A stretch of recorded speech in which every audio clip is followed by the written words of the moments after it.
Babasilin müalicə olunmasa, gələcəkdə hansısa bir bədxəstəlik şişə və yaxud da başqa bir xəstəliyə çevrilmə şeyi varmı? Əslində babasilin əlavə polip falan yoxdursa, biz daha çox poliplərdən ehtiyat eləyirik. Ona görə də biz bütün pasientlərə əməliyyatdan öncə kolonoskopiya müayinəsi də tövsiyə edirik.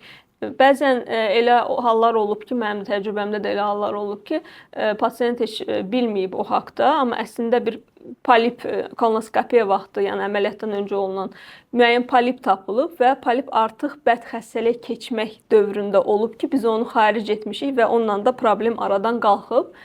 Amma babasilin özünün bədxəstəliyə çevrilmə riski o qədər də yüksək deyil ümumiyyətcə.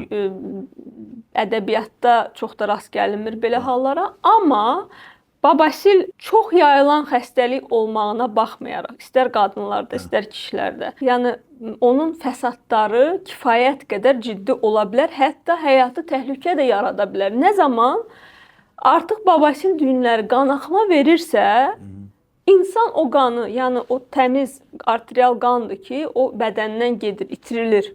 Problemi olan pasientlər bilər ki, məsəl üçün defikasiya aktı zamanı al qan görürlər.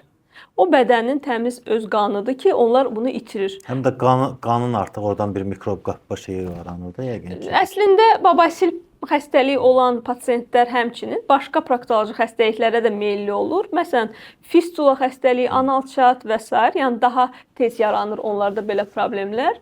Sadəcə olaraq dediyim kimi təcrübəmdə elə pasientlər olub ki, 40 və yaxud 50 və yaxud ondan da aşağı hemoqlobinlə gəlib. Yəni o dərəcədə demək olar ki, çox az belə də miqdar hemoqlobinlə gəlib ki, biz dəfələrlə qan köçürəndən sonra əməliyyata ala bilmişik. Yəni o dərəcədə güclü qanaxma verə bilir.